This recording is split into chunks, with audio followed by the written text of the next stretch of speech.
우리가 보통 창세기 1장에서 11장의 말씀을 원역사다라고 이렇게 말합니다. 그리고 창세기 3장을 원시복음이다라고 그렇게 지칭합니다. 복음이란 결국 무엇입니까? 자격 없는 자에게 베푸시는 그 하나님의 그 구원의 소식, 복된 구원의 소식이 바로 복음이 아니겠습니까?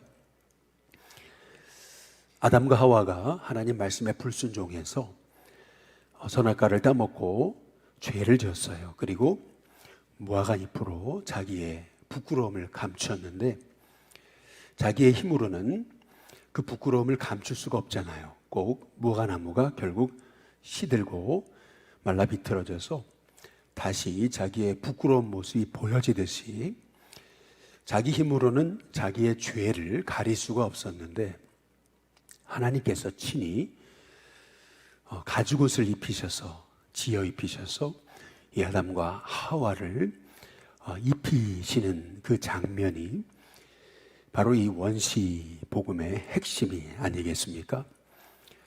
마찬가지로 오늘 우리가 함께 읽은 이 본문의 말씀을 통해서 우리는 구원이 은혜다라고 하는 것을 우리가 다시 한번 깨닫게 됩니다. 우리가 보통 인생을 살아가면서 반드시 널 도와줄게, 내가 책임질게, 내가 반드시 힘이 되어줄게 라고 이렇게 호언장담하는 그런 사람들을 이제 만납니다. 그러나 나중에 이제 결론적이고 결정적일 때 그 말을 지키지 못하는 사람들을 우리가 종종 보지 않아요? 그렇게 됐을 때 우리는 더 큰 실망에 이제 빠져들게 되는 거거든요. 아니 차라리 못 도와준다고 얘기하지, 도와준다 그래 놓고 나중에 보면은 하나도 안 도와줘요. 그러면은 그 실망이 더 크게 된 거죠. 마찬가지로 오늘 여기 제자들의 모습, 또 베드로의 모습이 바로 그런 거죠. 오늘 29절에 보면은 다 버릴지라도 나는 예수님을 버리지 않겠습니다. 이제 이렇게 베드로가 호언장담합니다.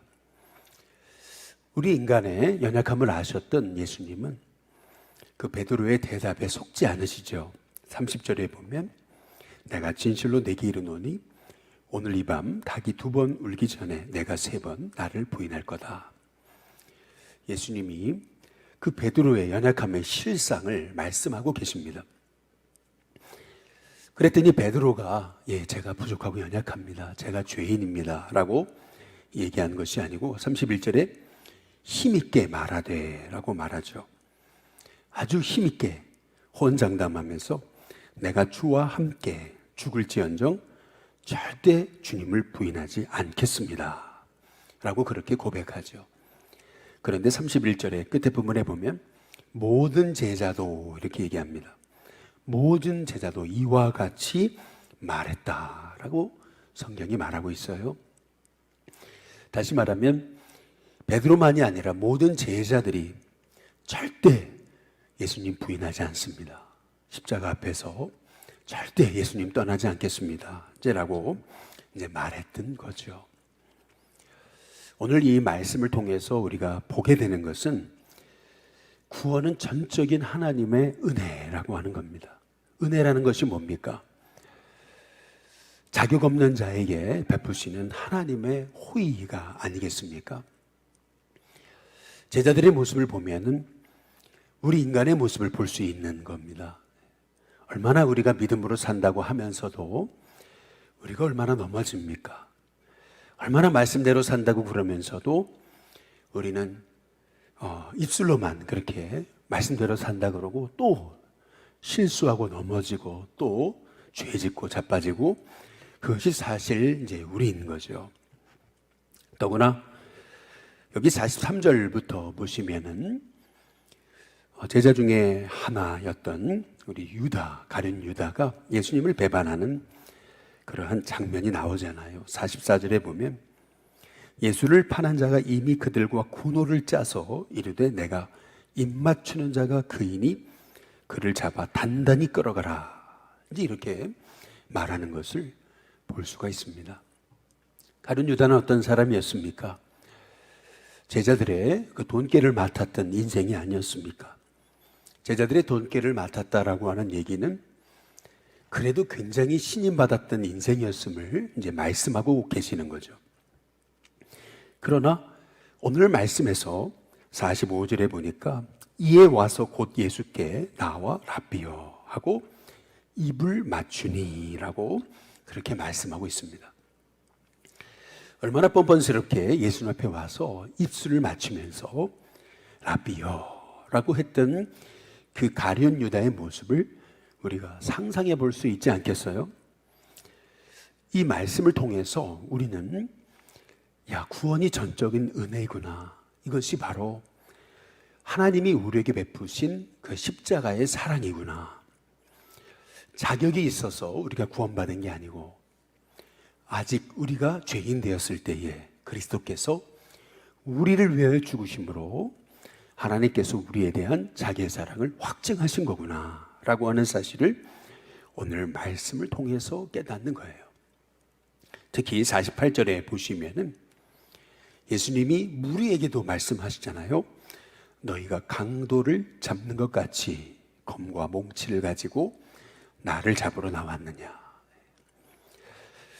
분명 베드로도 또 모든 제자도 또 믿었던 가룟 유다도 뿐만 아니라 그렇게 사랑했던 무리들조차도 얼마나 하나님 보시기에는 실망스러운 모습입니까?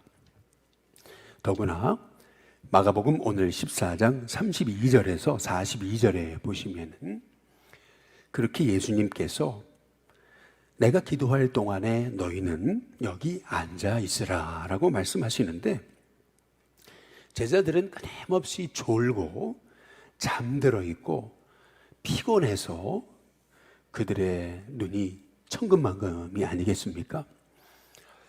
이 모습을 보시고 우리 예수님의 마음이 얼마나 힘드셨을까라고 하는 걸 생각해 보면은 우리가 구원이 전적인 하나님의 은혜였구나 라고 하는 사실을 다시 한번 깨달으면서 우리의 힘으로 우리가 구원받은 게 아니고 그럼에도 불구하고 우리는 이렇게 하나님 앞에 끊임없이 실망시키는 존재이지만은 그럼에도 손 내미셔서 다시 일으켜 세워주시고 구원의 도구로 써주시는 분이 우리 하나님이시구나 라고 하는 사실을 깨달으면서 십자가가 결국 사랑이고 구원이 은혜고 또 복음이란 결국 이렇게 죄 많은 나를 일으켜 세우시는 하나님의 구원의 손길이시구나 라고 하는 사실을 오늘 말씀을 통해서 우리가 다시 한번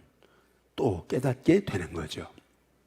그래서 우리가 오늘 말씀을 통해서 어떻게 하면은 우리가 이 구원의 은혜를 받은 우리가 이렇게 주님의 십자가의 구원의 도구로 우리가 쓰임받을 수 있을까? 오늘 말씀에 우리가 너무 중요한 사실 한 가지를 이제 깨닫게 되는 거죠. 그것은 뭐냐면 항상 우리가 이 구원의 은혜를 이제 기억하면서 사는 것입니다. 왜냐하면은 오늘 51절과 52절에 보시면은 한 청년이 벗은 몸에 배 혼이불을 두르고 예수를 따라가다가 무리에게 잡힘에 배 혼이불을 버리고 벗은 몸으로 도망하니라 라고 이렇게 말씀하고 있어요. 성경의 복음서에 유일하게 예수님이 십자가에 붙들려 이제 사람들에게 끌려갈 때 한 청년이 이렇게 예수님을 따라가려고 하다가 무리들에게 붙잡혀가지고 그 배 혼이불을 다 벗어던지고 벗은 몸으로 라고 이렇게 말씀하고 있는데요.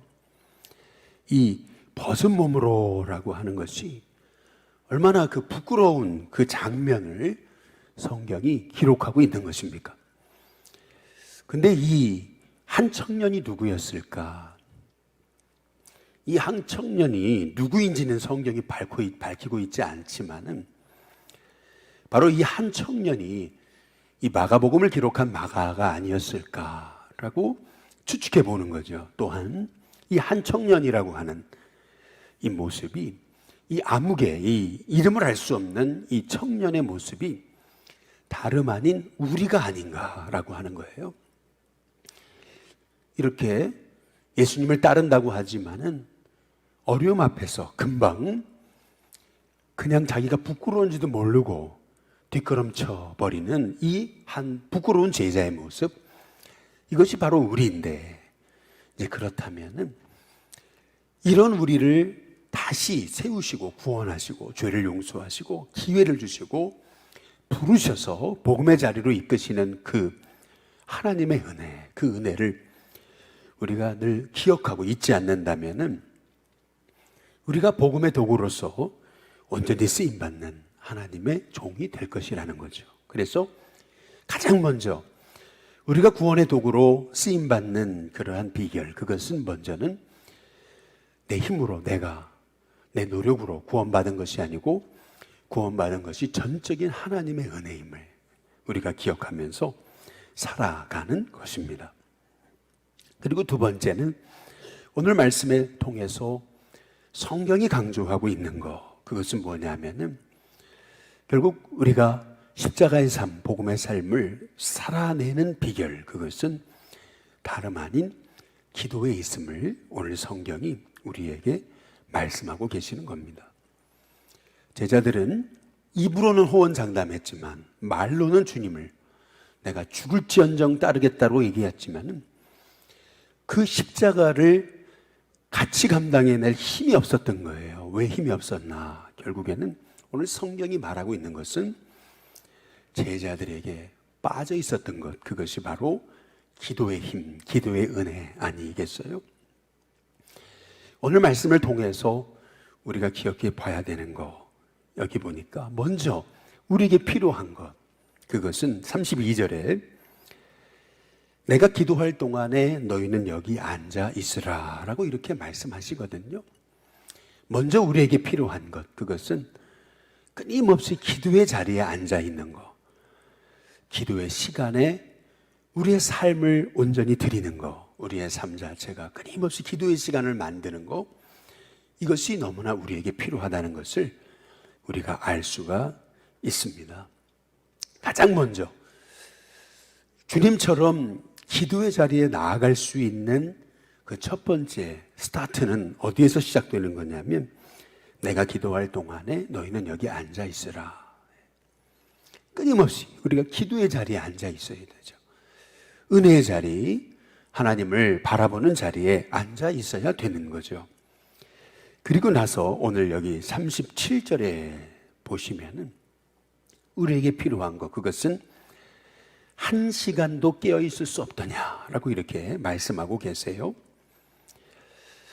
결국 우리가 우리의 삶 속에서 한 시간도 깨어 있지 못하는 것, 이것이 바로 오늘 여기 38절 말씀처럼 마음에는 원이로도 육신이 약하도다 늘 하려고 했는데요, 믿음으로 살려고 했는데요, 그게 안 되는 걸요. 늘 이렇게 우리는 넘어지는 삶을 살 수밖에 없다라고 하는 거예요. 그래서 끊임없이 우리가 깨어있기를 위해서 한 시간도 나와 함께 깨어있을 수 없더냐.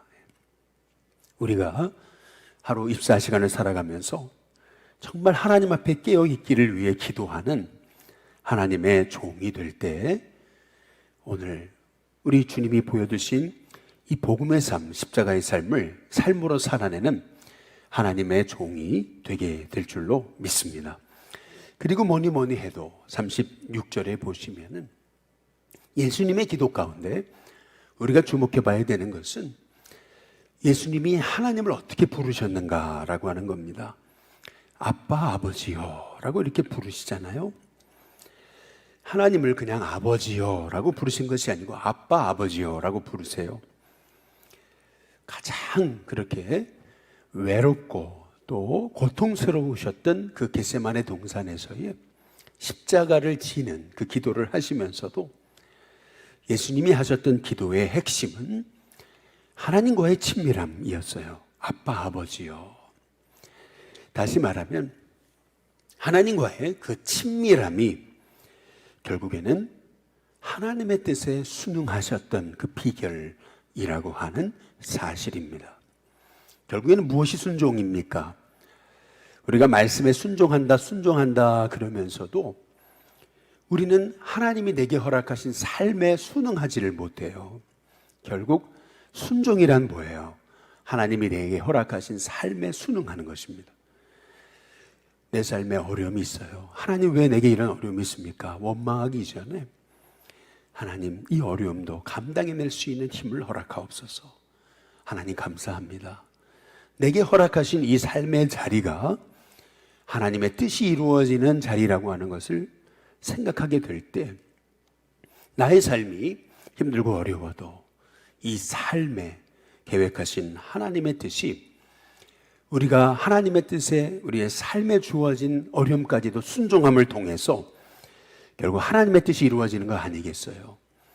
우리 예수님이 이 잔을 내게서 옮기시옵소서. 그러나 나의 원대로 마옵시고 아버지의 원대로 되기를 원합니다 라고 고백하시고 예수님께 주어진 십자가를 삶으로 이제 지시는 길을 걸어가시잖아요. 마찬가지로 우리도 같습니다. 우리의 삶에 인생의 십자가를 지는 비결, 그것은 하나님과의 친밀함, 기도밖에는 없어요.